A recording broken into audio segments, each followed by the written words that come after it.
என் இனிய அன்பு உள்ளங்களே, உங்கள் அனைவருக்கும் என் அன்பான வணக்கம். வீழ்ந்தும் வீழாத மனம் நாவல் பகுதி 12. வாங்க தொடர்ந்து கதையை கேட்கலாம். மறுநாள் காலை செல்போன் அழைப்பை கேட்டு கண் விழித்த நதியா செல்லை எடுத்து பார்த்தாள். பிறைசூடன் அழைக்கிறான். நேரம் 10 மணி. இவ்வளவு நேரம் தூங்கிட்டேனா? அழைப்பை ஏற்றவள், சொல்லுங்க பிறைசூடன் என்றாள். என்ன முடிவு செஞ்சிருக்க நதியா? சத்தியமா என்னால உங்களை மறக்க முடியல. உங்க கூட வாழ ஆசையாதான் இருக்கு. நீங்க இறங்கி வந்தா எனக்கு ஓகே, இல்லனா நாம ஒரு நாளும் சேர மாட்டோம். அதுல எந்த மாற்றமும் இல்ல. உன்னுடைய இந்த முடிவுல எந்த மாற்றமும் இல்லையா? இல்லவே இல்ல. ஏன் அப்படி? உங்க முடிவுல என்னைக்கும் எந்த மாற்றமும் வரப்போறது இல்ல. அப்ப நான் மட்டும் ஏன் என்னுடைய முடிவை மாத்திக்கணும்? ஓ அப்படியா? ஆமா அப்படிதான். அப்ப சரி, என்னுடைய அண்ணன் கல்யாணம் முடிஞ்ச உடனே உன்னை தேடி என்னுடைய திருமண அழைப்புகள் வந்து சேரும்.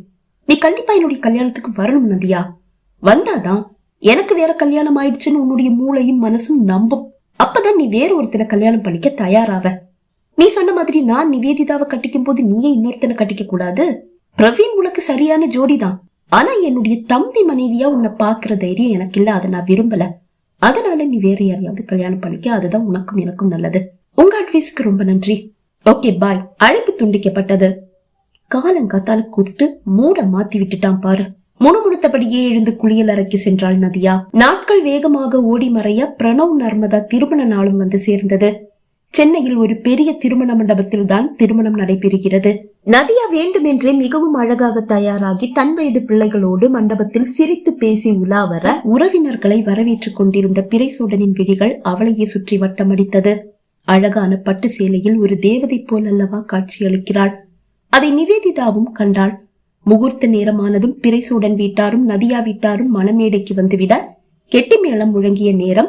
அனைவரும் பூத்தூவி மணமக்களை வாழ்த்த நதியா அருகில் நகர்ந்து வந்த பிறைசூடன் பூத்தூவி விட்டு அவள் கரத்தில் தன் கரத்தை கோர்த்து கொண்டான்.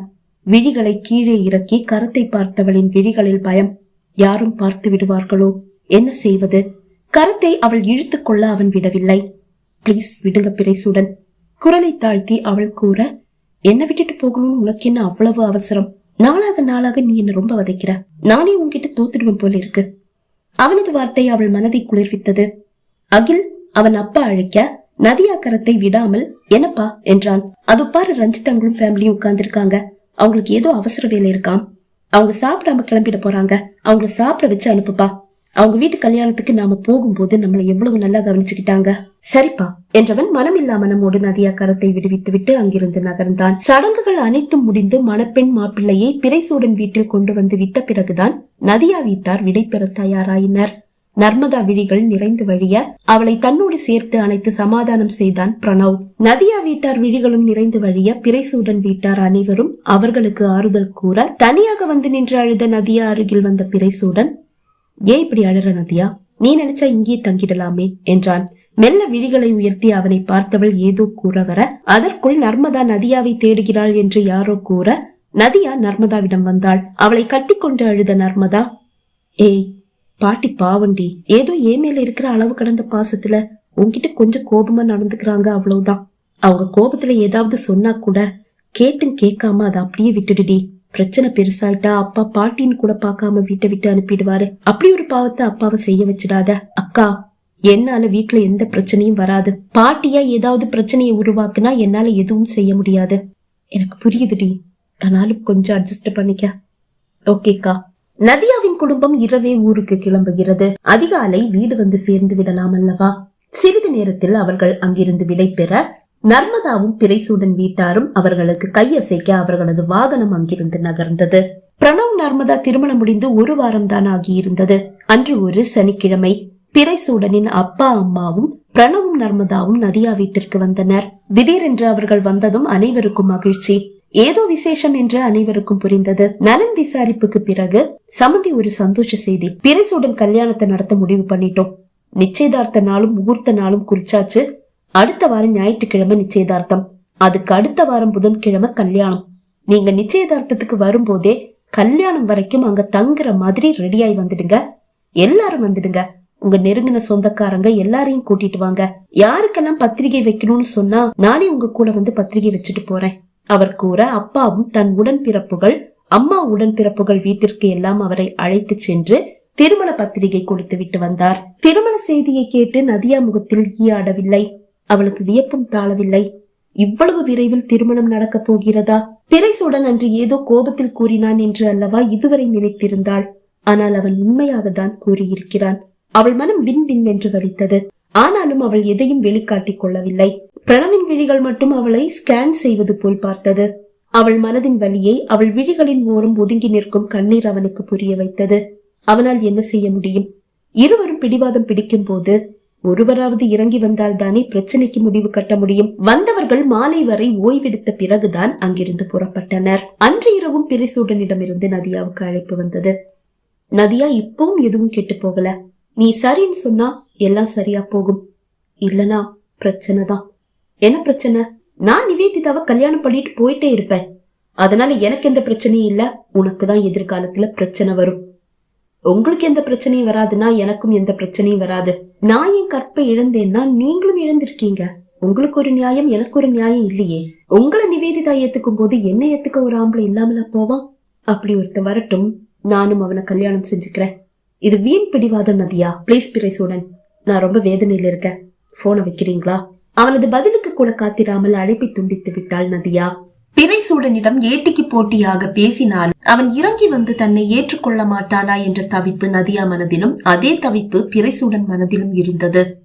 நாட்கள் வேகமாக ஓடுகிறது. அதை நதியா விரும்பவில்லை. பிறைசூடன் நிரந்தரமாக தன்னுடையவன் இல்லை என்றாகிவிடுமே, அந்த பயம்தான் அவளுக்கு. இதற்கிடையில் நதியா பாட்டியை மறந்தே போனாள். பாட்டியும் இப்போது அவளை சீண்டுவதில்லை. எப்போதும் நர்மதா நர்மதா என்று சுற்றி கொண்டிருந்த பாட்டி இப்போது அவரது அறையை விட்டு வெளியே வருவதே இல்லை. பாட்டியை அவளுக்கு பிடிக்காதுதான், பாட்டிக்கும் அவளை பிடிக்காது. ஆனாலும் இப்போது பாட்டி வெளியே வராமல் இருப்பது அவளை உறுத்தியது. அவள் மெதுவாக பாட்டி அறைக்கு வந்தாள். பாட்டி படுக்கையில் அமர்ந்து ராமாயணம் வாசித்துக் கொண்டிருக்கிறார். தன்முன் ஏதோ நிழலாட்டத்தை உணர்ந்து மெல்ல தலை உயர்த்தி பார்த்த பாட்டி தன்முன் நிற்கும் நதியாவை கண்டதும் கண் கலங்கிவிட்டார். சட்டென்று அதை துடைத்துக் கொண்டவர், நீ எதுக்கு என்னுடைய ரூமுக்குள்ள வந்த? கோபமாக கேட்டாலும் அந்த கோபத்தில் ஒரு உஷ்ணம் இல்லை. நீங்க வெளியே வரல, அதனால நான் உள்ள வந்துட்டேன். உரிமையோடு பாட்டியின் அருகில் அமர்ந்தபடி அவள் கூற, உனக்குதான் என்ன பிடிக்காதே, அப்புறம் எதுக்கு உள்ள வந்த? உங்களுக்கு மட்டும் என்ன பிடிக்குமாக்கும். அதை கேட்டதும் பாட்டி ஓ என்று அழ ஆரம்பித்து விட்டார். ஐயோ பாட்டி, நான் எதுவும் தப்பா சொல்லலையே, அப்புறம் ஏன் அழறீங்க? பதில் கூறாமல் அழுது கொண்டே இருந்த பாட்டியை அவள் கட்டி அணைக்க அவள் தோளில் சாய்ந்து அழுத பாட்டி, என்ன மன்னிச்சிடு நதியா, எனக்கு உண்மையில பாசம் இல்லாம இல்ல. ஆனா உன்கிட்ட பாசம் காட்டுனா எங்க நர்மதாவுக்கு ஏதாவது தோணுமோன்னு எனக்குள்ள ஒரு வேண்டாத பயம். அது அப்படியே வளர்ந்து வளர்ந்து கடைசியில அவளை மட்டும் நான் அளவுக்கு அதிகமா நேசிக்க ஆரம்பிச்சுட்டேன். அது எவ்வளவு பெரிய முட்டாள்தனம்னு இப்பதான் எனக்கு தெரியுது. கல்யாணமாகி சென்னை போனதும் அவ என்ன சுத்தமா மறந்துட்டா அப்படின்னு யார் சொன்னது பாட்டி? எனக்கு அவ போனே பண்ண மாட்டேங்கிறாளேம்மா. நான் போன் பண்ணா கூட 10 தடவை கூப்பிட்டாதான் ஒரு தடவை எடுத்து பேசுறா. பாட்டி, அது பாசம் இல்லாததால இல்ல, உங்களுக்கு பயந்துதான் போன் பண்ணல. நீங்க அடிக்கடி போன் பண்ணாலும் எடுத்து பேசல. எனக்கு பயந்தா? ஆமா, உங்க பாசத்துக்கு பயந்து. உங்ககிட்ட பேச ஆரம்பிச்சா நீங்க அவளை உங்க கட்டுப்பாட்டுக்குள்ளேயே வச்சுப்பீங்களோன்னு அவளுக்கு ஒரு பயம். அவளுக்குன்னு இப்ப ஒரு குடும்பம் வந்துடுச்சு பாட்டி. அது ஏன் உங்களுக்கு புரிய மாட்டேங்குது? இனிமே நாம தள்ளியே தான் இருக்கணும். நீங்க கூட கல்யாணமாகி வந்த பிறகு அப்படித்தானே இருந்திருப்பீங்க. அதையே நீங்க யோசிச்சு பார்க்க மாட்டேங்கிறீங்க. அட ஆமல்ல, உனக்கு இருக்கிற புத்தி கூட எனக்கு இல்லாம போச்சே. புத்தி எல்லாம் இருக்கு, ஆனா அதை பயன்படுத்ததான் தெரியல. இனிமே அதை எப்படி பயன்படுத்தணும்னு நான் உங்களுக்கு சொல்லி கொடுக்கறேன். வாய் விட்டு சிரித்த பாட்டி, என்ன புத்தி கெட்டவேன்னு சொல்லாம சொல்லுற. அப்படியெல்லாம் இல்ல பாட்டி, நான் ஒரு பேச்சுக்கு சொன்னேன். என்ன மன்னிச்சிடுடா. உனக்கு வெளிநாட்டு மாப்பிள்ள வந்தத நான் தான் தட்டி கழிச்சேன். நர்மதா போயிட்டா இனி உன்னுடைய அப்பா அம்மாவை பாத்துக்க இங்க யாரு இருக்கா? அதனாலதான் சொந்தத்திலேயே ஒரு மாப்பிள்ளைய பார்த்து வீட்டோட மாப்பிள்ளையாக்கிக்க உங்க அப்பா கிட்ட சொன்னேன். அத நான் கொஞ்சம் கடுமையா சொன்னேன், அவ்வளவுதான். நான் செஞ்ச எல்லாத்தையும் நான் நியாயப்படுத்த விரும்பல. சிலத நான் கோபத்தோட தான் செஞ்சேன், அது இல்லைன்னு நான் சொல்ல மாட்டேன். ஆனா எல்லா கோபத்துக்குள்ளேயும் உங்க அப்பா அம்மா நல்லா இருக்கணும்ன்ற எண்ணம் தான் இருந்தது. நர்மதா என் மேல கோவிச்சுக்க கூடாதுன்ற எண்ணமும் இருந்தது. அதனாலதான் உங்ககிட்ட கொஞ்சம் கோபமா நடந்துகிட்டேன். கொஞ்சம் கோபமா நடந்துகிட்டீங்களா? இல்ல இல்ல, ரொம்ப கோபமா நடந்துகிட்டேன். என்ன மன்னிச்சிடு. இனிமே இப்படி பண்ண மாட்டேன். சரி பாட்டி, அதையெல்லாம் விட்டு தள்ளுங்க. இனிமே பழையபடி வீட்டுக்குள்ள சுதந்திரமா நடமாடுங்க. அதுதான் எனக்கு பிடிச்சிருக்கு. நீங்க என்ன திட்டுனாலும் பரவாயில்ல. இல்லடா, இனிமே நான் உன்னை திட்டவே மாட்டேன். எனக்குன்னு இப்ப இருக்கிற ஒரே பேத்தி நீதானே. உன்னையும் திட்டுனா நான் யார்கிட்ட போய் சண்டை போட முடியும் சொல்லு? இப்பதானே சண்டை போட மாட்டேன்னு சொன்னீங்க. சண்டை போடுறதுன்னு சொன்னா பாசத்துல சண்டை போடுறது, அதுக்கும் கோபத்துக்கும் வித்தியாசம் இருக்கு. அப்புறம் ஒரு சின்ன சந்தேகம். என்ன பாட்டி, அன்னைக்கு உன்னுடைய ரூம்ல ஏதோ ஆம்பளை குரல் கேட்டதே, யாரது? ஐயோ, கிழவி போட்டு வாங்குதோ. என்ன யோசிக்கிற? யாரது? அதுவா, சூர்யா. சூர்யாவா? அவன் யாரு? நம்ம சிவகுமார் மகன் சூர்யா பாட்டி. உங்களுக்கு சிவகுமார தெரியாது? ஏய், இந்த குறும்பு தானே வேணாங்கிறது. உண்மைதான் பாட்டி. நான் சூர்யாவோட ஒரு சினிமா பாத்துட்டு இருந்தேன். அதை கேட்டுட்டு போய் நீங்க வேற யாரோன்னு அப்பா கிட்ட போட்டு கொடுத்துட்டீங்க. பாட்டி நம்பவில்லை என்றாலும் அதற்கு மேல் அங்கு இருக்காமல் அவள் எழுந்து வெளியே வந்து விட்டாள். பாட்டியின் அறையிலிருந்து நதியா வெளியே வருவதை கண்ட தாத்தாவுக்கு மகிழ்ச்சி தாழவில்லை. என்னம்மா பாட்டி ரூம்குள்ள எல்லாம் போயிட்டு வர? தாத்தா, பாட்டி கோபக்காரி தான். என்ன பாட்டிக்கு சுத்தமா பிடிக்காதுதான். ஆனா அக்கா போனதுக்கு அப்புறமா பாட்டி சரியில்லை. அதுதான் சும்மா போய் பாத்துட்டு வந்தேன். என்ன சொன்னா உன் பாட்டி? இனிமே வெளியே எல்லாம் வருவாங்களாம், என்கிட்ட கோபப்பட மாட்டாங்களாம். அதை கேட்டபடியே வீட்டிற்குள் வந்த அவளது அப்பாவுக்கும் மகிழ்ச்சி. சமையல் அறையில் வேலையாக இருந்த அவளது அம்மா செவியிலும் அவள் கூறுவது எட்ட அவரது முகமும் மலர்ந்தது. பகுதி 12 நிறைவடைந்தது.